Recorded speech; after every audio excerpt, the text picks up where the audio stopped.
Magandang oras mga kababayan, umpisa na pala ngayon ang pre-trial ni Digong sa ICC Trial Chamber pero hindi pwedeng pasukin ng mga reporter. Bukas daw ay merong live na telecast ng loob mismo ng trial chamber at ito ay mapanood sa oras na alas 9:30 sa umaga bukas. Kaya atin yan ang tambayanan. In the meantime, ay panoorin muna natin ang ating mga kapatid sa Teleradio Serbisyo na naroon sa labas ng ICC compound. Kaya atin panoorin ang video courtesy sa atin ng Teleradio Serbisyo. Pakibalita nga tayo, ano bang nagaganap na ho ngayon doon sa The Hague sa oras natin sa Pilipinas na 9:20 ng gabi? Alamin po natin ang latest mula sa ICC facility dyan sa The Hague sa The Netherlands. Nasa linya po natin via Zoom si Jofel Tesorio. Ma'am Jofel, magandang evening. Si Johnson po ito and Christian sa Teleradio Serbisyo. Magandang araw po. Magandang gabi dyan, Joseph and Christian. Nandito tayo ngayon sa labas ng International Criminal Court Complex. At sa kasalukuyan, ngayon ay nagsisimula na yung proceedings doon sa loob kung saan ay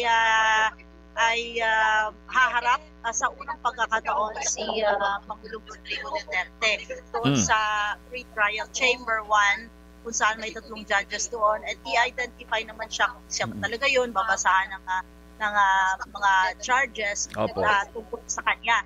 Ngayon, nandito tayo sa labas, medyo tahimik dito sa labas ng compound. Meron kaninang mga supporters na nandun sila sa medyo pinalayo kasi sila sa isang lugar at doon sila sa kabilang side at meron din naman mga human rights activists dito at yung mga nananawagan ng justisya para sa mga victims ng ICJ na ito ay i-hand itong justice para doon sa mga biktima nga ng EJK, ano? So ngayon, yung live stream kasi noong ICC, merong delay na 30 minutes. So mga 2:30 ay makikita na yung pagsisimula ng proceedings. Kung nagsimula yan alas 2 ng hapon dito sa The Netherlands. So mga 9:30 din sa atin sa Pilipinas, Jofel, tama? Mismo. So mga 9:30 ay mapapanood natin yung live stream kung ano ang nagaganap doon sa loob ng pre-trial chamber. Jofel, merong... At kanina, doon sa mga pumasok, nakita natin may mga pumasok kanina pero hindi natin namataan kung saan dumaan si VP Sara. Pero yung may mga public, of course, na pinayagang pumasok kasi registration dapat yan. Kung gusto mong manood as part of the public, you have to register. Pero maliit yung chamber. So hindi lahat ng gustong manood personally ay mabibigyan ng permisong makapasok. So Jofel, may idea ka ba or confirmation kung maging ang Vice President ay nakapasok doon sa pre-trial chamber 1 at si dating Executive Secretary Midial Dea at Attorney Harry Roque? Wala tayong nakita dito pumasok sila sa harapan kung yung mga lawyers kasi ay kasama ang suspect.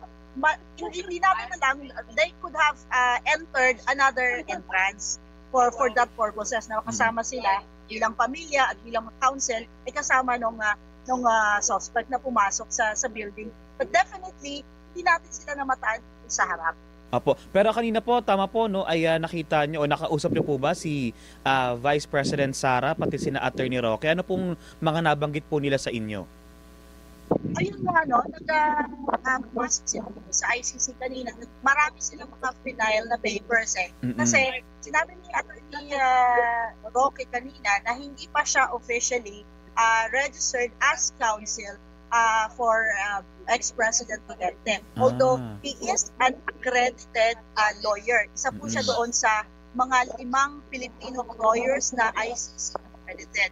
At ang sabi niya po ay dito sa humihingi sila, ang gusto nila ay i-postpone muna itong presentation sa ICC Trial Chamber. So hindi po tayo sigurado kung makukuha nila yung request na i-postpone itong information hearing na ito sa pre-trial chamber.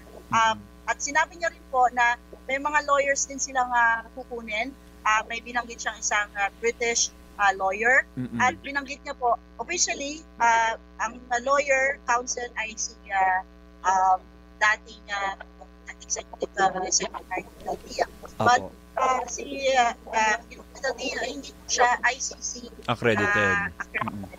na lawyer. So, yung mga ganun po information ang binigay kanina. Apo. Jofel, would you know kung gaano kabilis or gaano katagal yung magiging proseso ng first appearance ng dating Pangulo? Normally, kahit na po apat lang na things, four things ang gagawin dito sa first appearance na to. Identification of the suspect, kung anong klaseng lengguwahe yung ang masusundan niya during the proceedings, at babasahan siya ng ito yung mga charges against you. At dito rin po yata yung chance na maaari silang mag-file ng interim release. So, malalaman natin mamaya sa live stream kung ano yung mga iba pang gagawin. Pero yun lang po, yung 4 points na yun. And normally, in the past, mabilis yung ganitong proceedings. Alright, so bukas pala abangan natin mga kababayan, alas 9:30 ng umaga ay may pakita daw yan, may pakita ang loob ng pre-trial chamber. Merong live pero late ito ng about 30 minutes. Kasi yun ang rules ng ICC na hindi ito talaga on time live kundi delayed. Pero bukas mapanood natin sa loob ng chamber sila Digong kasama ang kanyang mga counsel. Pero gusto nilang ipatigil pala nila Sara Duterte kasi nakapasok. Gusto ipatigil at kukuha pa sila ng magaling na attorney galing sa Britain. Kasi alam naman natin na yung kanilang attorney si Medial Dia ay isang king of fake news at hindi magaling magsalita, di ba?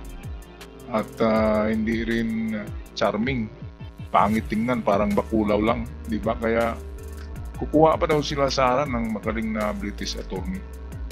Ayan, kaya abangan natin yan bukas. Ang makikita na natin live sa loob, kung ano ang itsura ng pre-trial chamber, abangan natin.